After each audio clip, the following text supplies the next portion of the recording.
Good morning, and this is episode 5 of our documentary of the Malacca Kingdom. I am your host today, and my name is Li Wei Yang. I'll be talking to you about the Malacca Kingdom and their interactions with other countries, how it affected them, and how it affected others. Before the arrival of the first Sultan, Malacca was a fishing village inhabited by local Malays. Malacca was founded by Parameswara.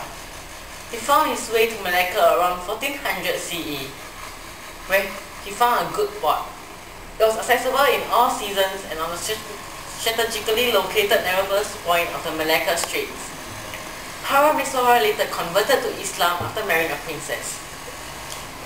It was also believed that the Portuguese travelled to Malacca to collect spices, wealth, and to conquer and manage the land of Orient. They were led by Vasco da Gama. Hearing of Malacca's great wealth coming from Asian traders, the Portuguese king sent Admiral Diego Lopes de Sequeira to find Malacca, to make a friendly compact with his ruler and to stay on Portugal's representative east of India. The first European to reach Malacca and Southeast Asia, Sequeira arrived in Malacca in 1509 CE. Although he was initially well received by Sultan Mahmud Shah, trouble, however, quickly ensued.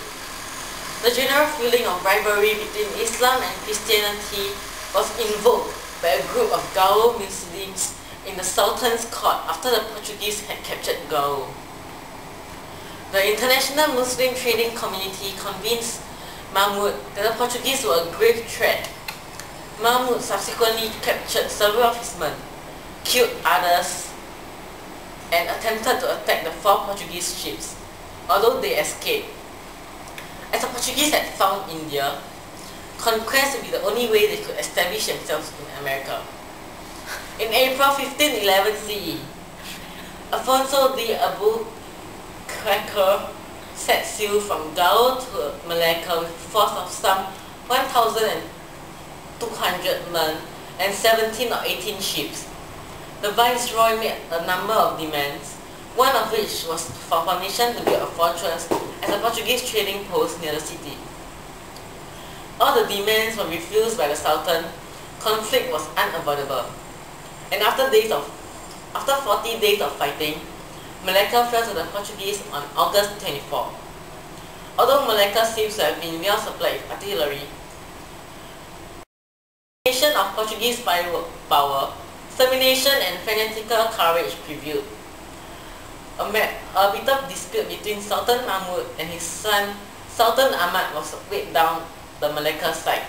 The Portuguese was helped by Guy Orojo, Chinese captains who supplied small ships to enter port of Malacca, and the Southern India and Javanese group who were in dispute with the Sultan of Malacca.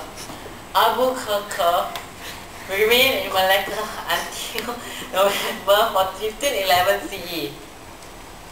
Preparing its defences against any Malay counterattack. Sultan Mahmud Shah was forced to flee Malacca. The Sultan made several attempts to retake the capital, but his efforts were fruitless. The Portuguese retaliated and forced the Sultan to flee to the Pahang. Later, the Sultan set sail to Batam and established a new capital there. With a base established, the Sultan viewed the disarrayed Malay forces and organized several attacks and blockades against the Portuguese position. Frequent raids on Malacca caused the Portuguese severe hardship. The raids helped convince the Portuguese that the exiled Sultan's forces must be silenced.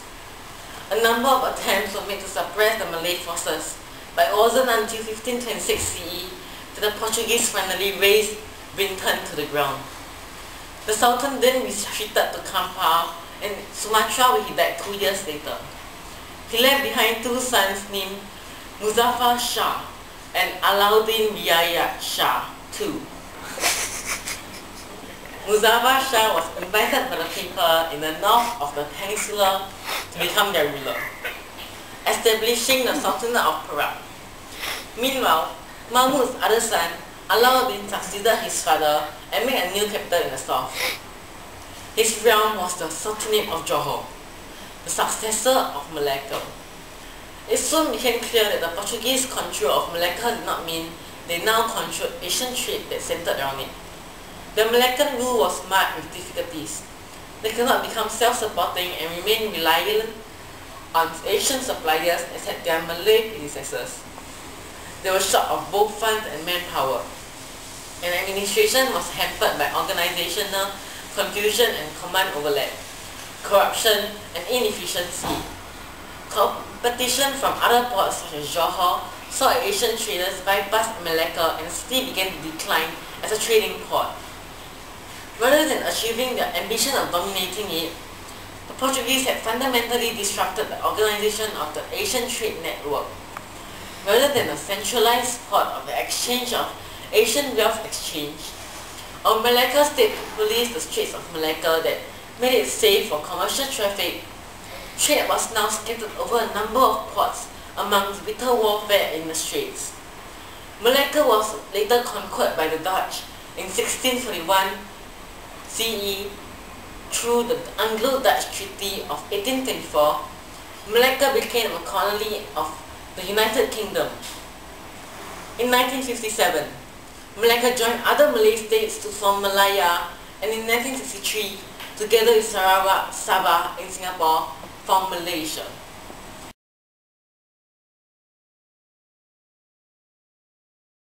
It was known that Malacca had strong relationships with China. It was a strategic decision to help develop the Siamese. And because of Malacca's strategic position, Fei Sing was a translator for the Ming Dynasty admiral Zheng He during his expeditions abroad. In his description of the Starry Rough, there were descriptions of early 15th century Malacca. This proves that Zheng He did travel to Malacca, and thus we can say it was an important stop for Zheng He's fleet too. So as to strengthen relationships, the Princess Hang Mi-Po of the Ming Dynasty, accompanied by 500 attendants, to marry Sultan Mansur Shah, who reigned from 1456 until 1477. Her attendants married the locals and settled mostly in Bukit China. Scholars have disputed Hang Mi-Po's status, as the Ming chronicles in China do not mention her as a princess or in the Chinese court of the Ming Dynasty at the time of the arrival of the Sultan's envoy. The reigning Ming emperor was Sing Tai Emperor, since record of his reign was expunged following Tian Shun's ascension to the throne in 1457. Since record, it's likely that records of Hang Mi-Po's status might no longer assist. Other than historical texts do mention that she was a princess in the court of Yongle Emperor. The Vietnamese attacked took over Champak. They engaged in hostilities with the people of Malacca. They did not strike back, as did not have consent of the China Emperor to engage in war. However, the China Emperor scolded the Vietnamese and instead asked them to fight back. Okay.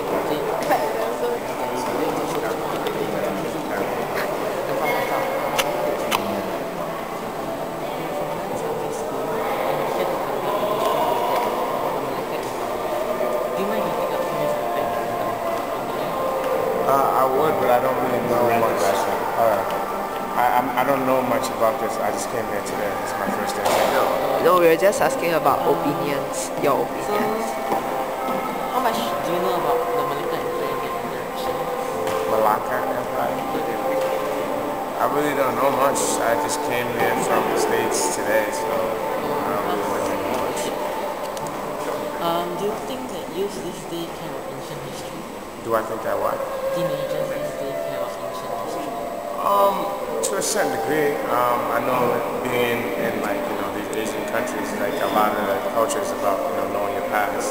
So I think to a certain degree most parents make it a priority for them to know about ancient history. What do you think can help teenagers to learn more about ancient history? Well, I know in the States one thing that we do have is we have a lot of shows that sometimes are history oriented, so that could be the easiest way. Thank you. Alright. Hold it together? No. Just by myself? Interview. Okay. Sorry. How much do you know about the Malacca Empire and the interaction? Actually, I just came back from Malacca yesterday. Really? Oh, really? Yes, and I was able to visit the temples there, and I ate food, which was very yummy. I went to the market, and it was really fun. I had a great time. What do you know about the history of Malacca? Well, I understand that it was settled by the Portuguese originally, which can be seen in various architecture of the buildings and food and stuff like that. That's how far as I got though, so you have to help me out. What do you think youth this day care about ancient history? Do we believe in ancient history? Do you think most teenagers care about ancient history? I think there's a potential to, but if we're not exposed to it, then it will be irrelevant. Then what do you think we can help them to learn more about ancient history? Stuff like this, museums, school trips, mentorship programs that are created to ensure that people our age are being exposed to this. I think exposure is very important because I didn't know this existed. So I'm sure if I didn't know it existed, there was many other people that didn't know it existed as well. So just making sure that people are informed of what's happening, the history, rather than doing stuff that teenagers do. This is definitely another outlet that we can pursue as well. Thank you. You're welcome. Thank you so She wants to be interviewed too. You want to be interviewed? No, you don't just want to. Okay, so how much do you know about Malacca Empire and their interactions? Not much at all. Okay. Do you think youth this day care about ancient history? Do I think The youth this day? teenagers. Sadly, no. It's like real sad. Like I'm with a group of like 50 people, and honestly, like people just want to come in here and get out. It's really sad. Then what do you think we can do to help them to learn more about ancient history? I don't know. People won't really know until they find out that history repeats itself, and that they can come back to it, and then they'll finally know. But Then thank you for your time. Thank you. Thank- How much do you know about the Malacca Empire and their interaction? I don't know much about it at all. Oh, okay. Then do you want to learn more about the Malacca Empire? Sure. Anything about history. Do you think youth this day care about ancient history? Do you think what? Youth this day care about ancient history? What's your question? The youth. Yeah, I think some youth care, but not most of them don't. Oh, then what do you think they can learn more? What do you think can help to do this youth these days to learn more about ancient history?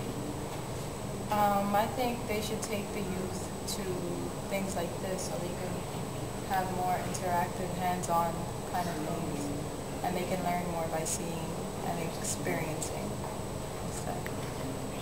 Okay, thank you. Thank Okay, you. you're welcome. This is the end of our episode. We thank you for watching.